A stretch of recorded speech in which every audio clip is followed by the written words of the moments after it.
Ringpolska.pl. We got Peter Kid Chocolate Quillin in the house right here. This Saturday, you got a big fight. Fernando Guerrero. This guy right here, man. He had a lot of impressive fights, man. You know, he fought Finley. He fought Ishii Smith, man. These fights, have you studied this kid? You know anything about him? No, I know him. I learned him right there in the ring. My trainer, that's what they get paid big money to watch and come up with the strategy, and it's up to me to execute it. So, you know, when I get in that ring, I know exactly what I can do. I value myself and my hard work. I'm going to be well prepared, you know what I'm saying? Got you. Kid, you know what? Drop the knowledge on people overseas that don't know nothing about Kid Chocolate. How'd you start it in the boxing world, man? What brought you in? Well, first of all, let's say my dad started off the boat coming from Cuba. Nice. Now I'm here. All right, that's number one. My dad was a street hustler. Met my mom in Chicago. I was born in Chicago. 6 months later, I moved to Grand Rapids, Michigan, home and where Floyd Mayweather is from. Nice. I started in the street as a fighter, and then I walked into a boxing gym and learned how to box, which is a wonderful thing, and now I'm the champion of the world. So what I'm trying to do is make sure I got all room for improvement, to let myself know that I always can make changes to make myself better. So with that being said, me not having an extensive background in amateur boxing, I beat a lot of guys with extensive backgrounds in boxing, amateur boxing. So, you know, by that least bit, I came to New York City, 18 years old, with no money in my pocket, no nothing. Started from the floor, now we built up. Now, February 9th was the real date for this fight. They moved it up this Saturday.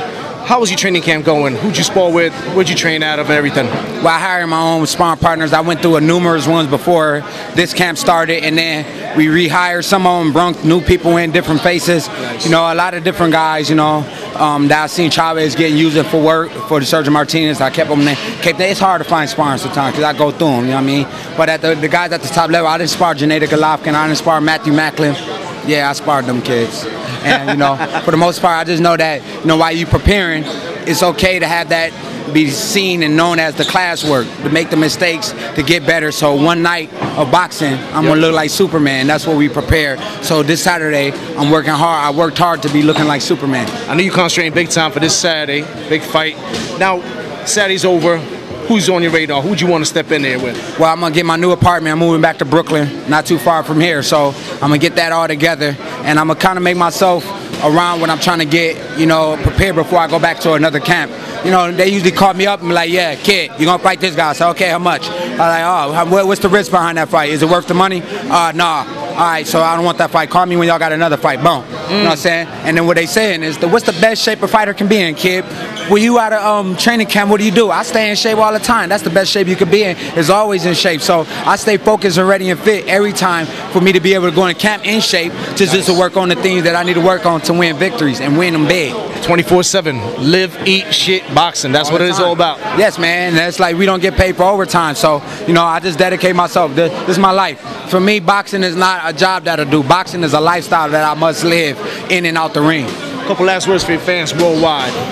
Oh yeah, man, make sure y'all tune into this interview, which is a great interview. I love people just being into boxing, and I'm looking to inspire the world. Make sure that y'all tune in this Saturday on Showtime. Watch me create the craft, paint the pictures for all the people that want to see the artists put the work together. Follow me on Instagram at Kid Chocolate, as well as on Twitter. But most importantly, hit my website up if you can't get those two social networks, www.thekidchocolate.com. Show your love and support to those Team Chocolate shirts. Got you, blood. Thank you.